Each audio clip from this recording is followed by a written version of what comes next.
본문에 보면은 아프리카 이디오피아 여왕 간다게의 국고를 맡은 큰 권세가 있는 내시가 예배하러 예루살렘에 왔다가 이제 돌아가는 길에 빌립 집사를 만나서 복음을 듣고 구원받은 그런 내용이 기록되어 있습니다. 그가 어떻게 구약의 여호와 하나님을 알게 되었는지 정확하게는 알 수 없지만은 그는 아프리카에 있으면서 유대인들이 믿는 여호와 하나님만이 참신이란 것을 알았습니다.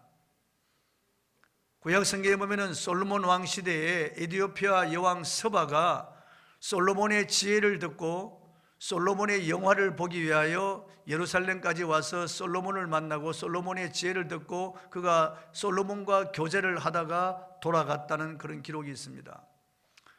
그 서바 여왕이 본국으로 돌아가서 여호와 하나님에 대하여 이 신앙을 전수했고 에티오피아 사람 가운데서 유대 교인들 즉 여호와 하나님을 믿는 사람들이 많아지게 되었는데 이 간다게 여왕의 국고를 맡은 큰 권세가 있는 이 내시도 바로 그 신앙을 물려받게 되었고 그래서 여호와 하나님을 알게 되었다고 그렇게 보는 것입니다. 어떻든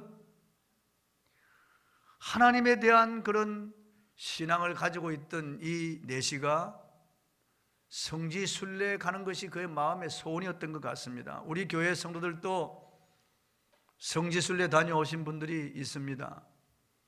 예수님이 걸어가신 그 길을 한번 걸어가 보고 예수님이 말씀을 전한 바로 그 현장에 가서 보고 예수님이 기적을 일으킨 바로 그곳에 가서 보고 예수님께서 십자가를 지고 걸어간 비아 돌로로사 그 길을 같이 한번 걸어보면서 눈물 감격 속에서 그 길을 걸어보고 예수님이 못 박히신 골고다 그 언덕 갈보리 산상 그 현장에 한번 가서 보고 예수님이 부활하신 예수님의 무덤을 한번 보고 싶은 이런 마음이 누구나 신자라면 다 있을 겁니다. 링컨 대통령이 존 부시의 총탄을 맞고 그 극장에서 숨을 거두기 직전에 그의 부인의 귀에다가 무슨 말인가를 속삭였다고 하는데 그게 링컨이 남긴 마지막 말입니다. 나중에 그의 부인이 밝히기를 이렇게 링컨이 말했다고 합니다. 여보, 내 평생 소원이 당신과 함께 내 주님이 걸으신 그 길을 한번 걸어보는 것. 거기까지 왔을 때 총탄이 날아왔다네. 미처 말을 채 마치기도 전에 그는 총탄을 맞고 서거했습니다. 링컨 대통령의 마음에 있는 소원이 있는데 그건 그 부인과 함께 예루살렘에 가서 성지를 한번 순례하는 것, 그게 그의 소원이었다는 것을 알 수가 있습니다. 에티오피아의 권세 있는 이 내시도 성지를 한번 가보고 싶은 그런 마음, 그래서 예루살렘 성전에 가서 하나님께 예배를 드리고 싶은 그런 마음이 그 속에 있었습니다. 그래서 그가 소원하던 그것을 행동으로 옮겼습니다. 그는 먼 길을 여행해서 예루살렘까지 온 겁니다. 본문 27절을 한번 읽어보겠습니다. 시작. 일어나 가서 보니 에티오피아 사람 곧 에티오피아 여왕 간다게의 모든 국고를 맡은 관리인 내시가 예배하러 예루살렘에 왔다가, 에티오피아는 아프리카 중앙 북동쪽에 위치해 있습니다. 이 에티오피아에서 예루살렘까지 가는 길은 너무나 먼 그런 길입니다.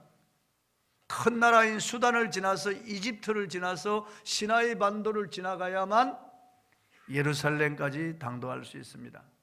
지중해를 건넌다고 하더라도 홍해를 건넌다고 하더라도 예멘을 거쳐서 사우디아라비아를 거쳐가지고 올라가야 됩니다. 그러니까 이게 얼마나 먼 길입니까? 사막을 지나가야 됩니다. 광야길도 있죠. 또 강도의 위험도 있습니다. 짐승떼가 울거립니다. 낮에는 타는 듯한 더위가 있고 밤에는 영하로 내려가는 추위도 있습니다. 식량과 물을 준비해 가야 됩니다. 그런데도 불구하고 이 내시가 그런 위험을 무릅쓰고 그 먼 길을 여행하는 것은 하나님의 성전에 가서 예배하고 싶은 그런 마음이 있었기 때문에 그렇습니다. 말로만 듣던 그 여호와 하나님의 전, 그 예루살렘 그 성지에 가서 하나님께 한번 예배를 드려보고 싶은 그런 마음이 간절했던 것입니다. 그 먼 길을 여행하여 예루살렘에 도착하여 성전을 보았지만 성전에 들어갈 수도 없습니다. 율법에 의하면 이방인이 성전에 들어가다가 발각되면 잡혀 죽임을 당합니다. 이방인들은 성전에 들어갈 수가 없습니다. 성전 성소에는 제사장만이 들어갈 수 있습니다. 남자들은 남정네의 뜰이라고 하는 곳에 와서 예배를 드립니다. 여인들은 그 바깥에 여인의 뜰이라고 하는 곳이 있고, 그리고 이방인들은 이방인의 뜰이라고 하는 곳, 아주 멀리 떨어진 그곳에 와서 성전의 외형만 바라보면서 예배를 드리고 돌아가야 되는 것입니다. 그럼에도 불구하고 이 내시는 이방인의 뜰에서 성전을 바라보는 그 기쁨이 충만했던 것 같습니다. 감격하여 그 성전을 바라보면서 예배를 드리고 이제 에디오파로 돌아가는 것입니다.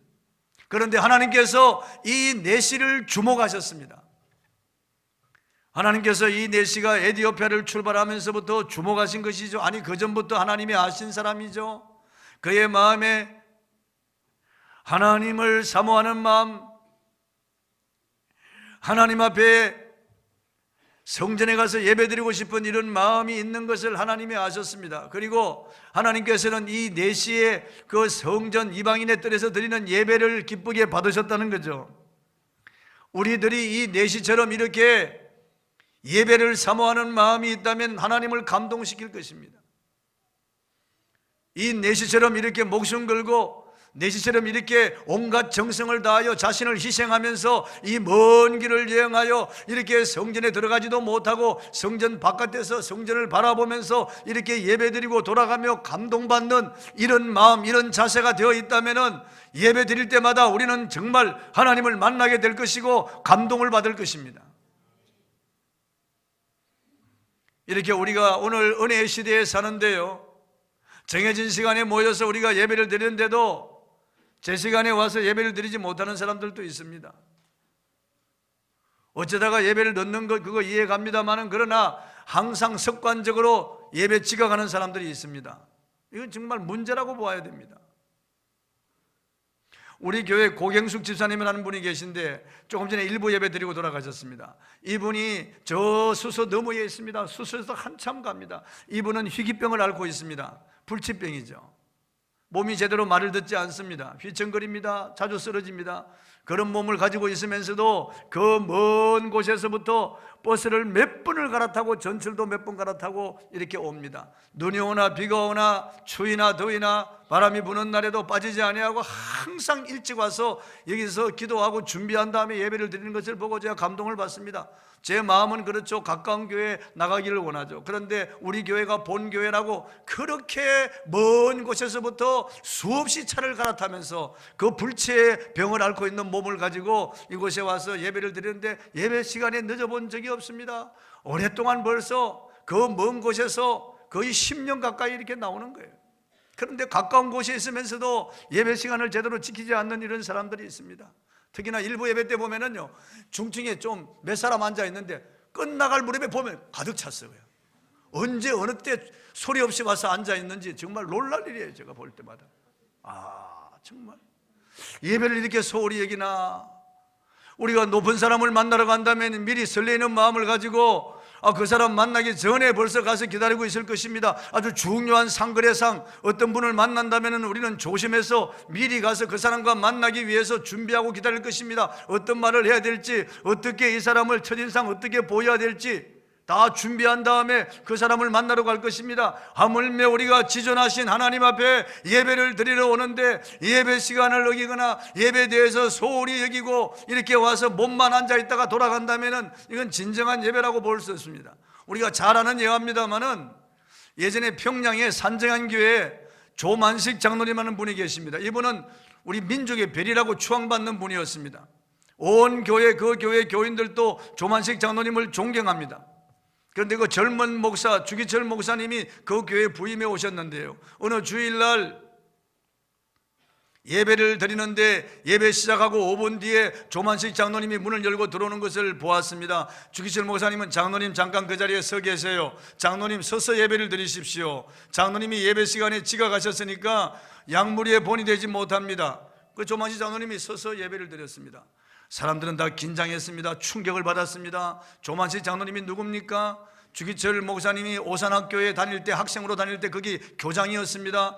주기철 목사님의 스승이었습니다. 주기철 목사님이 마산 문창교에서 목회하고 있을 때 조만식 장로님이 마산까지 내려가서 이분을 자기 교회 청빙해 온 분입니다. 그리고 민족의 위대한 지도자입니다. 그런데 그분이 예배 시간 5분 늦은 것도 교회 오다가 전도할 대상자를 만나서 그들에게 복음을 전하다가 늦은 겁니다. 그럼에도 불구하고 젊은 주목사님이 조만식 장로님을 세워놓고 1시간 이상 되는 예배를 서서 예배를 드리게 했습니다. 예배가 끝나갈 무렵에 주목사님이 조만식 장로님 한번 기도하시죠. 그러니까 조 장로님이 기도하시는데 울면서 기도하시는 거예요. 하나님 아버지, 이 장로가 양무리에 본이 되지 못하고 예배 시간을 어긴 것을 용서해 주시옵소서. 예배를 인도하는 담임 목사님 마음을 서운하게 한 죄를 회개합니다. 용서하여 주시옵소서. 눈물을 흘리며 회개의 기도를 드리는 조장로님의 기도를 듣는 교인들도 눈물을 훔쳤습니다. 이게 아무나 있는 일이 아니에요, 여러분. 아무나 되는 일이 아니에요. 정말 훌륭한 목회자요, 훌륭한 장로님이라고 볼 수 있습니다. 우리가 하나님께 드리는 예배를 없이 여기면 안 됩니다. 예배의 정성을 드려야 됩니다. 여기 보십시오. 이 4시에 얼마나 사모하는 마음이 간절합니까? 그 수말리 길을 여행해서 예루살렘에 와서 예배를 드리는데 바깥 외행만 보고도 예배를 드리고 돌아가는 것입니다. 오늘날 찬양을 인도하고 찬양을 부르는 찬양단이나 성가대나 중찬단이나 정말 우리가 삼가 예배 준비를 해야 됩니다. 오늘 안내위원도 그렇고 예배를 섬기는 모든 분들이 조심해서 예배가 정말 하나님 앞에 올리는 향기로운 제사가 되도록 이 예배에 목숨을 걸어야 됩니다. 예배를 없이 여기는 사람들이 있습니다. 예배를 잘 드리고 정성 어린 예배, 하나님이 받으시는 예배, 감동이 있는 예배, 살아있는 예배를 드리면 그와 그의 자손이 복을 받습니다. 그 사람에게 하늘의 신령한 은혜가 임할 것입니다. 하나님이 이 내시를 주목하셨다니까요. 처음부터 끝까지 하나님의 눈길이 머물고 이 내시가 갈 때 하나님이 계속 따라가시는 거예요. 눈길이요. 여호와의 눈은 온 땅을 두루 감찰하사 전심으로 자기를 향하는 자를 위하여 능력을 베푸신다고 성경을 말씀하시는데, 이 내시가 하나님을 사모하는 마음, 하나님의 성전을 사모하는 마음을 가지고 있는 처음부터 끝까지 하나님의 눈은 이 내시를 주목하는 거예요. 그리고 또 한 사람 하나님이 주목한 사람이 있습니다. 하나님이 빌립 집사를 주목했습니다. 빌립이 누굽니까? 초대교회 7 집사님 중에 한 분입니다. 사마리아 성에 내려가서 복음을 전하여 사마리아를 복음화시킨 장본인입니다. 그리고 또다시 가는 곳마다 전도하신 분입니다. 이분이 전도하기 위하여 기도하고 있을 때 하나님이 이 빌립을 주목하셨습니다. 빌립을 주목했습니다. 오늘 본문 26절과 27절에 그가 일어났다고 하는 말이 그가 기도하고 있었다는 것을 알 수가 있습니다. 26절을 한번 읽어보겠습니다. 시작. 주의 사자가 빌립에게 말하여 이르되 일어나서 남쪽으로 향하여 예루살렘에서 가사로 내려가는 길까지 가라 하니 그 길은 광야라. 빌립은 하나님의 음성을 들었습니다. 기도하던 빌립, 전도하던 빌립이 하나님의 음성을 들었던 것입니다. 하나님이 이 사람을 주목하고 이 빌립에게 음성을 주셨습니다. 음성을 주셨습니다. 일어나서 남쪽으로 향하여 예루살렘에서 가사로 내려가는 길까지 가라. 기도하는 사람들, 말씀을 읽고 묵상하는 사람들, 전도하는 사람들은 하나님의 감동을 받을 수 있습니다. 지금 우리가 길을 닫아도 세상 소리가 얼마나 많이 들려오는지 모릅니다. 방송을 통해서 들려오죠. SNS를 통해서, 인터넷을 통해서 수없는 정보가 쏟아져 들어오고 있습니다. 그러나 이것은 우리를 살리는 정보가 아니에요. 우리의 마음을 슬프게 하고 낙심시키고 우리의 마음을 갈등하게 하고 혼란스럽게 만드는 이런 세상 소리에 우리가 귀를 기울이면 안 됩니다. 지금 이 자리에는 KBS, MBC, SBS 보내는 전파와 영상이 가득 차 있습니다. 흐르고 있다고요. 그러나 주파수를 맞추고 채널을 그게 맞추지 아니하면은 영상을 볼 수가 없습니다. 하나님의 말씀은 이 우주에 충만해 있죠. 하나님은 말씀하신 하나님이시지만은 누가 하나님의 말씀을 들을 수가 있나요? 누가 하나님의 음성을 내게 주시는 음성으로 들을 수 있습니까? 하나님께 채널을 맞추고 그 고정시키고 하나님께 주파수를 맞추고 우리의 눈을 코끝을 하나님께 맞추는 사람에게 하나님이 그 음성을 주시는 거예요. 빌립이 전도하는 사람입니다. 기도하는 사람이었습니다. 그가 기도하고 있을 때 하나님의 음성을 들었습니다. 우리도 하나님의 음성을 듣고자 해야 됩니다. 하나님의 음성을 듣고자 하는 자에게는 하나님이 그 음성을 들려주십니다. 성경을 읽을 때나 설교를 들을 때 하나님의 음성을 들려주시는 거예요. 그러나 탐심을 가지고 있거나 자기 자랑을 가지고 있는 사람은 마귀의 음성을 들을 수 있습니다. 마귀의 음성을 들을 수 있습니다. 영적으로 둔감해진 엘리와 그 가문 그리고 엘리 시대의 이스라엘 백성들은 아무도 하나님의 음성을 듣지 못했습니다. 그러나 어린 사무엘은 하나님의 음성을 들었습니다. 그의 어머니가 그를 위하여 기도하고 있었고 그는 성소에 있었기 때문입니다. 우리가 있어야 할 자리에 있으면 하나님의 음성을 듣습니다. 기도하는 사람들에게 하나님은 그 음성을 들려주십니다. 그래 하나님의 음성을 듣고자 해야 됩니다. 오늘처럼 이렇게 혼란하고 혼미한 시대가 없습니다. 오늘처럼 이렇게 사람들을 정신착란 일으키게 할 정도로 이렇게 수많은 소리가 들리는 이런 시대가 없었습니다. 정치, 종교, 사상, 문화, 교육 여러 곳에서 수많은 유괴 소리가 들려오고 있습니다. 그러나 유괴 소리는 우리를 살릴 수 없습니다. 예수께서 말씀하셨습니다.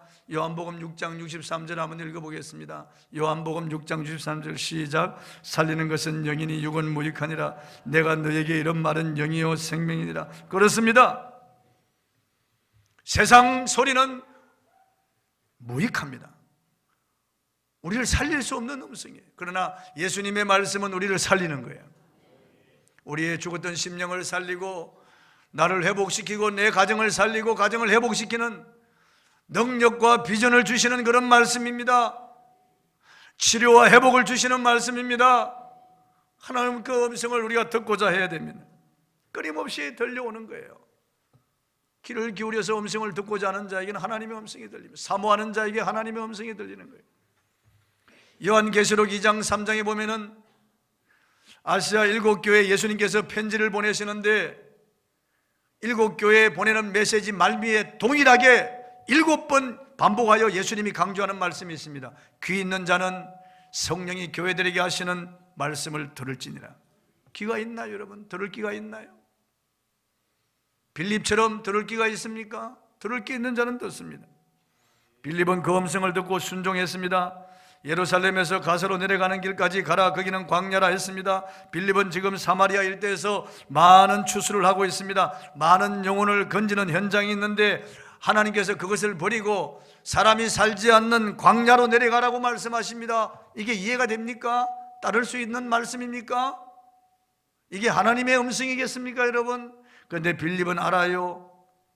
이해할 수 없지만은 그 음성을 듣고 순종합니다. 광야로 내려갑니다. 27절에 일어나 가서 보니 이렇게 되어 있습니다. 일어나 가서 보니 적극적인 순종이 따랐던 것을 알 수가 있습니다. 가서 보니 무엇을 보았습니까? 에디오피아 내시가 광야를 가로질러 마차를 타고 본국으로 돌아가고 있는 모습을 보았습니다.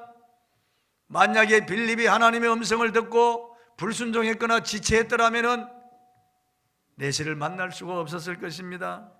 하나님께서는 한치 오차도 없이 하나님이 주목한 사람 내시, 하나님이 주목한 사람 빌립, 이 두 사람 서로 만나게 하셨습니다. 만나게 하셨습니다. 한 사람은 정성을 다하여 예배를 드리고 돌아가는 사람이고 한 사람은 전도하고 기도하는 사람이었습니다. 이 두 사람 광야에서 서로 만나게 하셨습니다. 빌립이 그 마차 가까이 가서 보니까 내시가 성경을 읽고 있었습니다. 본문 28절을 한번 읽어보겠습니다. 시작. 돌아가는데 수레를 타고 선지자 이사야의 글을 읽더라. 내시는 두루마리 성경을 가지고 통독을 하고 있었습니다. 30절에 보면 빌립이 가까이 가서 보니까 그가 내시가 성경 읽는 것을 들었다고 그랬습니다. 그러니까 내시가 그냥 묵음으로 성경을 읽었던 것이 아니고 통독했다는 것을 알 수가 있습니다. 먼 길을 여행하고 있었습니다. 피곤해서 잠을 잘 수가 있었고, 가깝고 먼 광야를 이렇게 보면서 눈길을 구경할 수가 있었습니다. 그러나 그는 그렇게 하지 않고 마차를 타고 가면서도 성경을 읽고 있었습니다. 성경의 내용을 깨닫지 못하면서도 그는 소리내어서 성경을 읽고 있었습니다.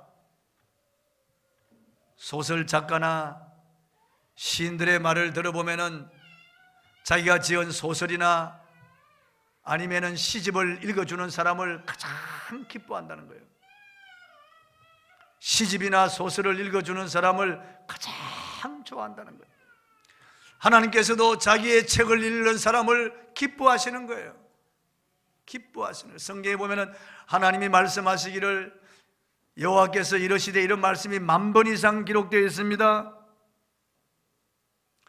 하나님이 자기 이름을 걸고 맹세한 책이 성경입니다. 하나님의 인격과 명예를 걸고 약속을 기록한 책이 성경입니다. 인류 역사 속에 하나님이 여호와의 책이라고 친히 말씀하신 유일무이한 책이 바로 성경입니다. 성경은 하나님의 말씀과 복에 대한 약속이 가득한 책입니다.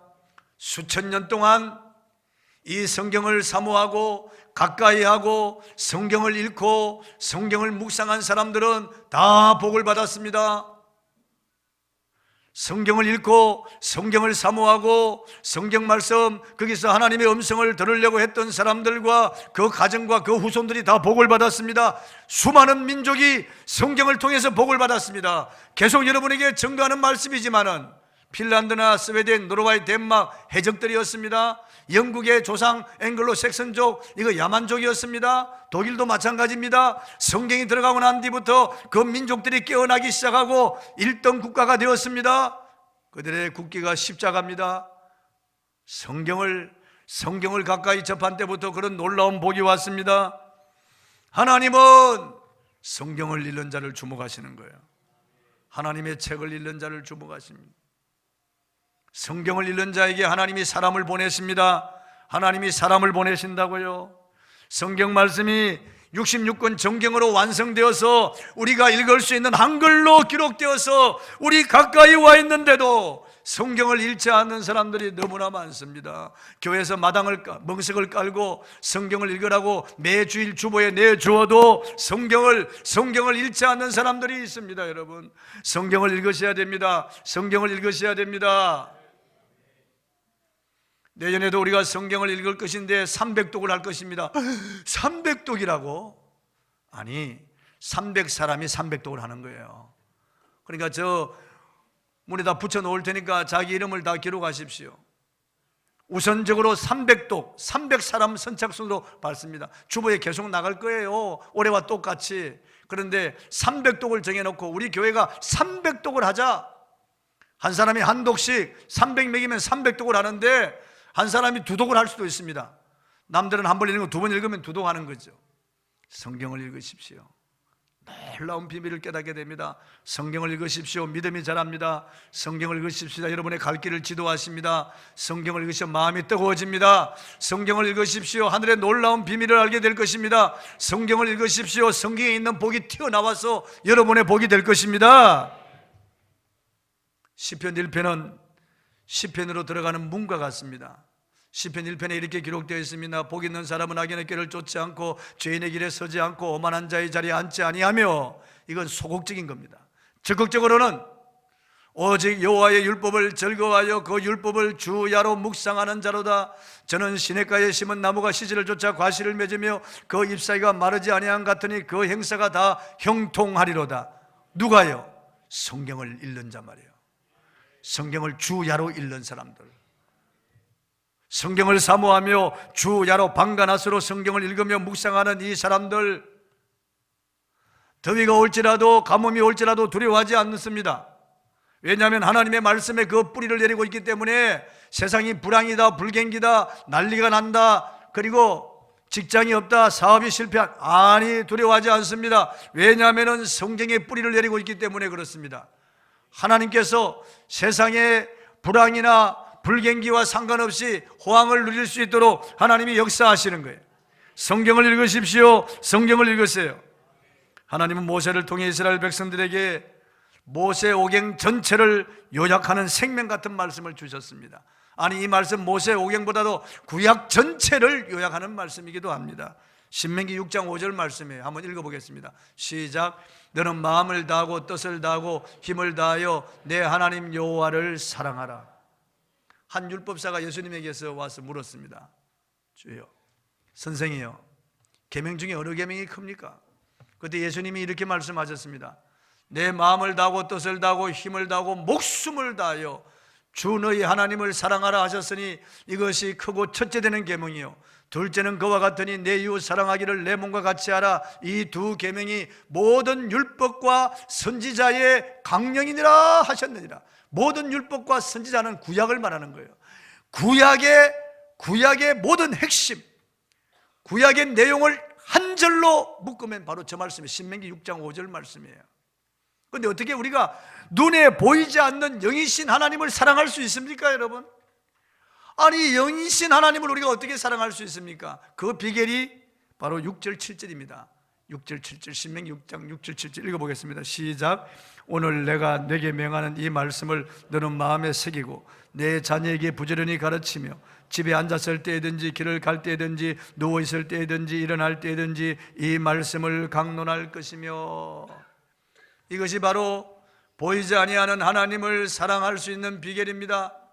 하나님의 말씀을 읽고 하나님의 말씀을 듣고 하나님의 말씀을 강론하고 하나님의 말씀을 가까이 하고 하나님의 말씀을 통해서 우리는 보이지 않는 하나님을 사랑하는 마음이 일어나는 거예요.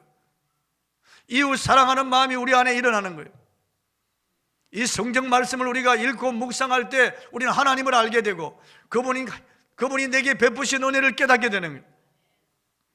성경을 읽고 묵상할 때 우리는 하나님 그분 사랑하는 마음이 우리 안에 일어납니다. 놀라운 그런 능력이 우리 안에 일어납니다. 우린 지난 1년 동안 성경을 한 권 통독했습니다. 그런데 중간에 놓쳐버리고 포기하신 분들도 있을 것입니다. 그러나 내년 1년 다시 한번 우리는 성경 일독에 도전해야 되겠습니다. 2독, 3독 할 분은 2독 자기 이름을 2번 쓰시면 됩니다. 오늘 저녁에 저 문에 붙여놓을 겁니다. 올 말이 가기 전까지 여러분들의 이름을 거기 적어서 300독, 우리 교회가 300독을 실시합니다. 300사람이면 300독을 할 수 있습니다. 이 세상의 모든 것은 다 헛된 것뿐입니다. 여러분, 다 세상 행적은 지나갑니다. 우리 눈에 보이는 모든 것은 낡아지고 다 썩어지고 다 떨어지고 다 불타 없어집니다. 아무것도 해 아래 새 것이 없습니다. 세상 수고는 암만 하여도 헛된 것밖에 없습니다. 그러나 하나님의 말씀은 세세토록 살아있습니다. 하나님의 말씀은 영원합니다. 하나님의 말씀을 사랑하는 것은 하나님을 사랑하는 것입니다. 여러분요, 동일하다 그 말이에요. 성경을 읽으시길 바랍니다. 이 내시는 성경을 읽고 있었습니다. 놀라운 일 아닙니까? 읽는 것을 깨닫지도 못하면서 소리내어서 통독하고 있었습니다. 하나님께서 이 사람을 주목하신 겁니다. 그리고 빌립에게 가까이 나아가라고 했습니다. 29절에 수레로 가까이 나아가라 했었고 30절에 보면은 빌립이 달려갔다고 했습니다. 즉시 순종하는 빌립의 모습을 볼 수 있습니다. 즉시 순종합니다. 우리들도 복음 전도의 명령에 이렇게 즉시 순종한다면 얼마나 주님이 기뻐하시겠습니까? 빌립 제사가 내시에게 물었습니다. 읽고 있는 것을 깨닫습니까? 내시는 성경을 소리내어 읽고 있었지만 하나도 깨닫지 못했습니다. 그가 말하기를 지도해 주는 사람이 없으니 내가 어찌 깨달을 수 있겠습니까? 이리로 올라오셔서 성경을 깨닫게 해 주십시오 하고 빌립을 수레 위로 청하였습니다. 빌립이 수레 위에 올라가 보니까 그가 읽고 있었던 성경은 구약 이사야 53장이었습니다 800년 전에 이사야 선지자가, 예수님 오기 800년 전에 이사야 선지자가 성령이 보여주심을 따라서 기록한 메시아의 순환장이었습니다. 이 내시가 막 읽고 있던 구절은 이사야 53장 7절 8절 말씀이었습니다. 본문에는 32절 33절입니다 한번 읽어보겠습니다. 시작. 읽는 성경 구절은 이것이니 일러스되 그가 도살자에게로 가는 양과 같이 끌려갔고 털 깎는 자 앞에 있는 어린 양이 조용한과 같이 그의 입을 열지 아니하였도다. 그가 굴욕을 당했을 때 공정한 재판도 받지 못하였으니 누가 그의 세대를 말하리요? 그의 생명이 땅에서 빼앗김이로다 하였거늘. 예수님이 빌라도의 법정에서 신문당하는 모습을 이사야가 성령의 감동으로 영상으로 바라보면서 기록한 내용입니다. 예수님은 입을 열지 아니하였습니다. 변명하지도 아니하였습니다. 변호사도 없이 재판을 받았습니다. 불법 재판이었습니다. 빌라도가 예수님을 신문한 다음에 3번이나 나는 이 사람에게 죄를 찾지 못했다고 말했습니다. 아니, 재판관이 3번이나 이 사람에게서 죄를 찾지 못했다고 하고 사형 언도를 내린 것은 역사상 유리를 찾아볼 수 없는 악한 재판이었습니다. 여러분, 불법 재판이었죠. 이사야는 800년 전에, 예수님 오기 800년 전에 이 사실을 내다보며 기록했습니다. 내시가 물었습니다. 선자가 기록한 것이 누구를 가리킴입니까? 자기입니까? 아니면 다른 사람입니까? 이 내시는 이사야 선지자가 므낫세에게 하나님 말씀 전하다가 므낫세에게 잡혀서 톱으로 캐 죽임을 당한 그 사실을 아는지 모르는지 그건 모르겠습니다. 그러나 내시가 그렇게 물었습니다. 지금 이렇게 불법 재판을 받고 있는 이 사람이 선지자입니까? 아니면 다른 사람입니까? 빌립은 이때가 바로 복음 전할 기회인 것을 알고 즉시 복음을 전했습니다. 본문 35절입니다. 한번 읽어보겠습니다. 35절 시작. 빌립이 입을 열어 이 글에서 시작하여 예수를 가르쳐 복음을 전하니, 아주 중요한 말씀입니다. 구약이든 신약이든 66경 어느 책이든지 주인공은 예수 그리스도입니다. 요한복음 5장 39절에 예수님이 이렇게 말씀하셨습니다. 너희가 성경에서 영생을 얻는 줄 알고 성경을 상고하거니와 그 성경이 나에 대하여 기록한 것이라. 구약을 말하는 겁니다. 예수님 당시에는 신약이 없었어요. 예수님이 부활 성천하신 다음에 그의 제자들과 그를 따르던 사람들이 기록한 것이 신약이에요. 구약은 오실 메시아를 가리키는 책입니다. 하나님 그 아들을 보내주신다는 거예요. 계속해서 말씀하시는 거예요. 창세기 3장에서부터 계속 메시아를 보내준다는 약속이, 아브라함의 자손으로 유다 지파 다윗의 가문에 보내준다는 겁니다. 처녀의 몸에 잉태되어 오신다는 겁니다. 베들레헴 땅에 태어난다는 겁니다. 애굽에 피난 갔다 오신다는 겁니다. 연한 순같이 자라나신다는 겁니다. 성령을 받고 모든 병든 자를 고치고 귀신을 쫓고 죽은 자를 살리고 기적을 일으키신다는 겁니다. 그리고 나무에 달려 양손과 양발에 못 박혀서 죽임을 당하시는데 두 강도와 함께 죽임을 당한다고 예언되어 있습니다. 그 무덤이 부자의 무덤에 장사된다고 예언되어 있고 그가 죽으신 지 사흘 만에 부활하실 것이라고 구약에 예언되어 있습니다. 구약 39권의 모든 내용은 예수님을 가리키는 거예요. 오실 예수님을 가리키는 거예요. 신약은 그 메시아가 오셨다는 거예요. 메시아가 오셨다는 거예요. 그 메시아가 바로 나사렛 출신 예수라는 거예요. 그 때문에 복음은 예수 그리스도를 가리키는 겁니다. 복음은 예수 그리스도가 복음이에요. 여러분, 이 세상의 소식은 잠깐 기뻐하다가도 금방 슬퍼하는 거예요. 대통령이 됐다고 그냥 당선인 축하하고, 대통령 이제 그 임직식하고 얼마나 그냥 굉장히 환호해도 내려갈 때는 쓸쓸한 거예요. 장관이라도 국회의원이라도 판검사 학박사라도 세상 모든 것들은 다 시들해집니다. 모든 것들은 다 시들해지죠. 세상에서 새 집을 사도 새 자동차를 사도 새 옷을 사도 금방 지나면 다 헛것이 되어버리고 맙니다. 정말 이 세상에 영원히 변하지 않는 진리의 말씀, 영영이 기쁜 소식이 무엇이겠습니까? 예수 그리스도입니다. 여러분, 죄에 매여 있는 인생들에게 죄 용서하시는 예수 그리스도를 전해야 됩니다. 영육간 병들어 있는 자들에게 치유하시는 예수님을 전해야 됩니다. 죽음에 매여 불안에 떠는 자들에게 부활의 예수님을 전해야 됩니다. 세상의 무상함, 허무함을 느끼는 사람들에게 영원한 하나님의 나라 주인이신 예수님을 전해야 됩니다. 이 세상에 많은 종교가 있지만은 어떤 종교에도 생명을 주거나 구원을 주는 종교가 없습니다. 전도하다 보면은 왜 너희 기독교는 그렇게 독선적이고 배타적이냐? 왜 진리가 예수밖에 없다고 그렇게 말하느냐? 다른 종교도 그 나름대로의 진리가 있지 않겠느냐? 그러나 성경은 그렇게 말씀하지 않습니다. 오직 구원은 예수 그리스도밖에 없다고 말씀하고 있습니다. 생명 주시는 분은 오직 예수밖에 없다고 말씀하고 있습니다. 사도행전 4장 12절에 다른 이로서는 구원 얻을 수 없나니 천하 인간에 구원 얻을 만한 다른 이름을 주신 적이 없다고 말씀하고, 요한복음 14장 6절에 내가 곧 길이요 진리요 생명이니 나로 말미암지 않고는 아버지께로 올 자가 없느니라. 그렇습니다. 예수 외에는 구원이 없습니다. 예수 그리스도 외에는 생명이 없습니다. 생명이 없습니다.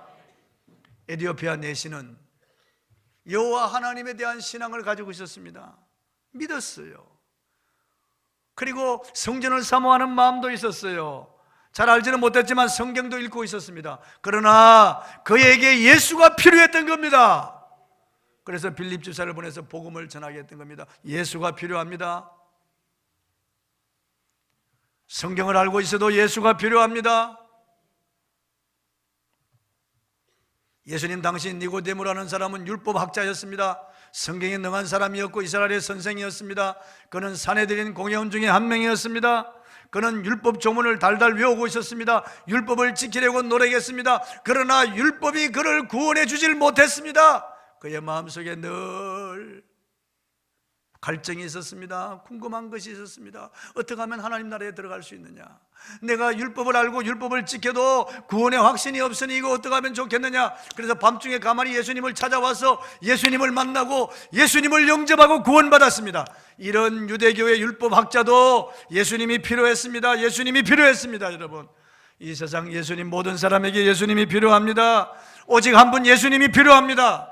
다른 것이 필요한 것이 아니에요. 여러분, 감옥에 있는 사형수가 비단 옷을 입히고 좋은 음식을 준들 무슨 소용이 있겠습니까? 그 사람이 듣고자 하는 것은 가맹이나 아니면은 석방입니다. 말기암 환자에게 무슨 소식이 기쁜 소식이겠습니까? 좋은 자동차, 좋은 집이겠습니까? 그 사람에게 좋은 옷이겠습니까? 천만에 한 번 먹으면 암에서 노연한다는 그런 약이 발명되었다는 소식일 것입니다. 여러분, 그래도 사형수가 나온다고 해도 몇 년이고 암 환자가 다시 고침받는다고 해도 몇 년입니다. 영원히 사는 길은 예수 그리스도밖에 없습니다. 여러분, 우리가 어찌 이 소식을 전하지 않을 수가 있겠습니까? 모두 다 죄에 매여 멸망으로 들어가고 있는데, 마귀에 끌려서 지옥으로 들어가고, 자기가 가는 길이 지옥인 줄도 알지 못하고 가는 거예요. 알지 못하고 가고 있지 않습니까? 여러분, 최순실이가 자기가 이렇게 될 줄 알았겠습니까? 영화가 영원히 갈 줄 알았겠죠. 아무도 모를 줄 알았겠죠. 그러나 여러분, 백일하에 드러날 날이 오고 자기가 어느 사이에 불 속에 떨어져 있는 자신을 발견할 날이 온다고 말이에요. 세상 모든 사람들이 지금 지옥으로 가고 있는데 이들에게 오직 한 분 예수 그리스도만이 필요한 것입니다. 다른 게 필요한 게 아니에요. 개역 개정편에는 37절이 없음이라고 되어 있습니다만 다른 사본에는 이렇게 되어 있습니다. 빌립이 이르되 내가 마음을 온전히 하여 믿으면 가하니라. 대답하여 이르되 내가 예수 그리스도께서 하나님의 아들인 줄 믿노라. 이 말씀이 있습니다. 내시는 예수님을 온전히 믿고 구원받았습니다. 그는 물세례를 받았습니다. 본문 38절을 한번 읽어보겠습니다. 시작. 이에 명하여 수레를 멈추고 빌립과 내시가 둘 다 물에 내려가 빌립이 세례를 베풀고, 빌립은 구원받고 세례받았습니다. 예수님을 영접하고 세례를 받았습니다.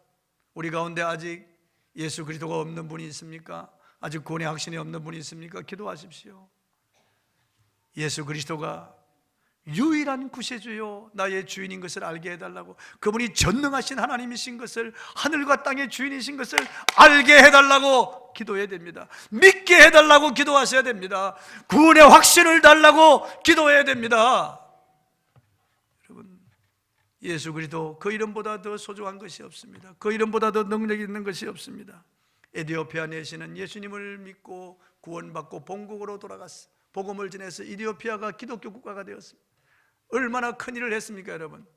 하나님은 한 사람을 주목하셨습니다. 한 사람을 주목하셨습니다. 예배를 사모하는 사람, 성경을 사모하는 사람, 하나님 사모하는 사람 한 사람을 하나님이 주목하셨습니다. 하나님이 또 한 사람을 주목하셨습니다. 전도하는 사람, 기도하는 사람 빌립을 주목하셨습니다. 이 두 사람을 만나게 해서 위대한 역사를 이루셨습니다.